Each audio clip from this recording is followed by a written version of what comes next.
Students, have a very good day to all of you. I hope you are well and safe at your home. जी हाँ प्यारे बच्चों, आप घर पे ठीक ठाक होंगे। उम्मीद करता हूँ कि रोज का काम रोज कर रहे होंगे। आज हम पढ़ने वाले हैं 12th इकोनॉमिक्स से। जी हाँ, मैक्रो इकोनॉमिक्स को पढ़ने वाले हैं। जी हाँ, और इसका चैप्टर हम पढ़ेंगे एग्रीगेट डिमांड। जी हाँ, ये चैप्टर जो है वो केंजियन थ्योरी में आता है और इसका चैप्टर नंबर 1 होता है। आज हम पढ़ने वाले हैं एग्रीगेट डिमांड के बारे में। बेटा सबसे पहले हमें ये जान लेना जरूरी है, क्योंकि 11th क्लास में सिंपल डिमांड की चीज को तो हम पढ़ चुके हैं।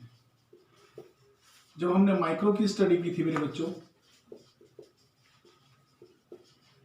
माइक्रो इकोनॉमिक्स में चैप्टर डिमांड पढ़ा था लास्ट ईयर, तो उसमें हमने स्टडी की थी इंडिविजुअल डिमांड की।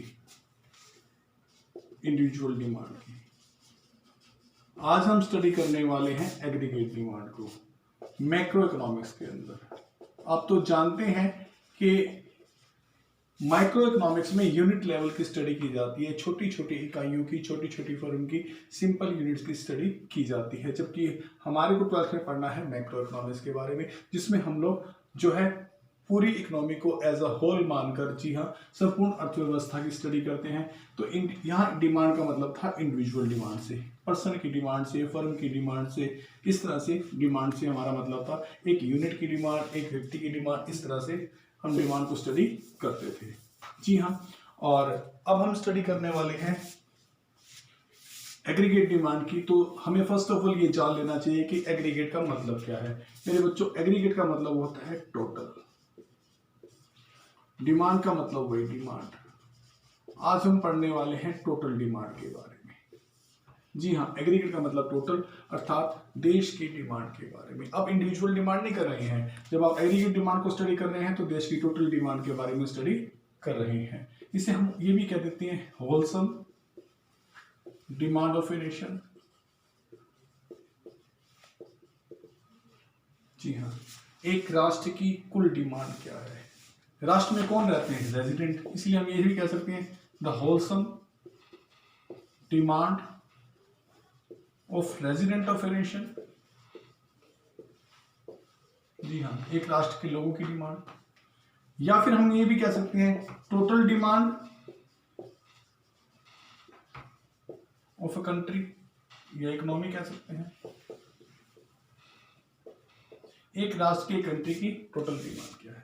जी हाँ, अगर मैं एक से डेफिनेशन के रूप में लूं एग्रीगेट डिमांड को, तो मैं व्यक्त करना चाहूंगा एक्सपेंडिचर के रूप में। जी हाँ, एक्सपेंडिचर के रूप में, खर्चों के रूप में व्यक्त कर सकता हूं। जैसे एक नेशन डिमांड करेगी तो वहां नेशन के अंदर रहते हैं उसके रेजिडेंट। जी हाँ, तो रेजिडेंट जब गुड्स और सर्विसेज को खरीदेंगे, जो उनका खर्चा होगा, वो जो खर्च है वही डिमांड क्रिएट कर रहा है। इसीलिए जो उनका खर्चा है वो एग्रीगेट डिमांड कंसीडर होगा। अगर मैं इसकी डेफिनेशन दूं तो it refers to the total expenditure. इसे हम समस्त खर्चे की बात करेंगे। It refers to total expenditure, या होलसम एक्सपेंडिचर भी कह सकते हैं, incurred on goods and services by all the resident of an economy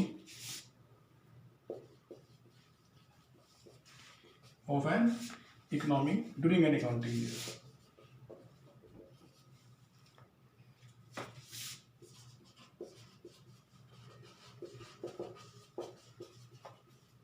during a particular period of time भी कह सकते हैं।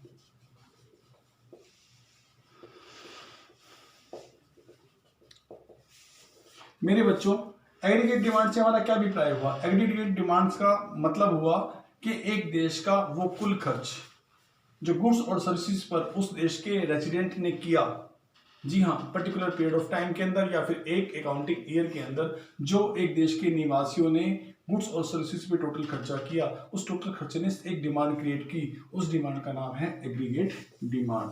सो it refers to total expenditure और the total demand of the resident of a nation. जी हाँ, एक राष्ट्र के रेजिडेंट्स की ये एक डिमांड है।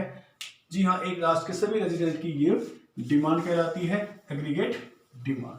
बच्चों, अब हम करने वाले हैं एग्रीगेट डिमांड के बाद एक बात मैं आपको क्लियर कर देता हूं बेटा, जो हमने माइक्रो में डिमांड पड़ी थी वो इंडिविजुअल डिमांड थी, जब हम इंडिविजुअल डिमांड की स्टडी कर रहे थे तो उस समय हम उसको प्राइस से लिंक करते थे। जी हाँ, तो उस इंडिविजुअल डिमांड का जो भी हमारे पास रिलेशन था वो प्राइस के साथ था। देखिए फर्क है, इंडिविजुअल डिमांड का जो रिलेशन था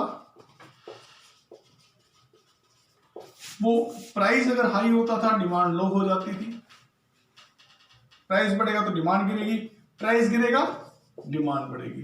लेकिन यहां हम जो स्टडी करने वाले हैं एग्रीगेट डिमांड, एग्रीगेट डिमांड में जो रिलेटेड है, ये रिलेटेड किससे है पहले तो ये जान लो, related to general price level.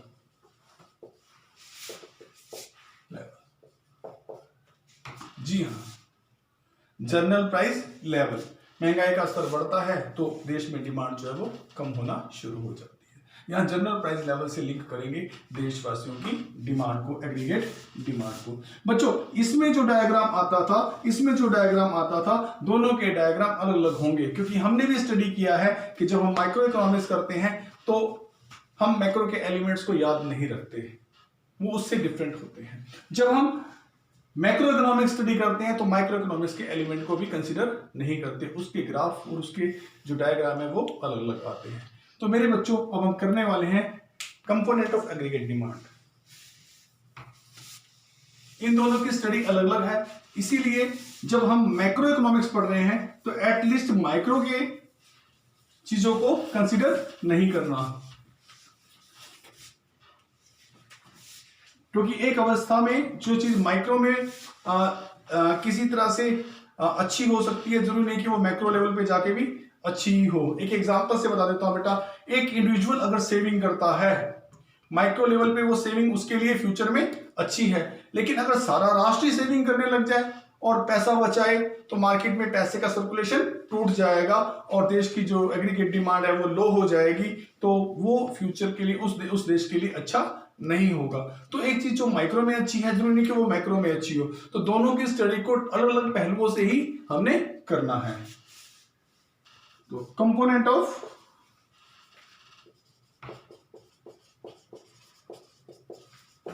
Aggregate demand, बच्चों कंपोनेंट ऑफ एग्रीगेट डिमांड में हम क्या स्टडी करने वाले हैं? चार कंपोनेंट हैं। पहला है सी, दूसरा आई, तीसरा जी, चौथा एक्स माइनस एम। इन सब की स्टडी करेंगे। यहां सी क्या है? C for consumption of private people.